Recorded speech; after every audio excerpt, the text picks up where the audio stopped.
اعوذ باللہ من الشیطان الرجیم بسم اللہ الرحمن الرحیم۔ خرچ کیے بغیر سخاوت کا اجر کیسے پائیں؟ رسول اللہ صلی اللہ علیہ وآلہ وسلم نے فرمایا، میں قسم کھا کر کہتا ہوں کہ دنیا دو قسم کے لوگوں کے لیے ہے۔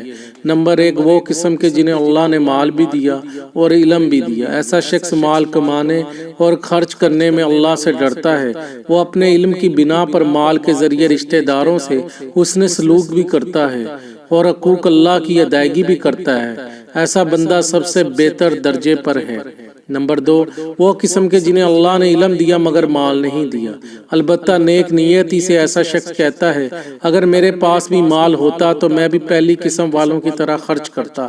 اپنی سچی نیت کی وجہ سے اسے بھی پہلی قسم والے سخی کے برابر اجر ملے گا۔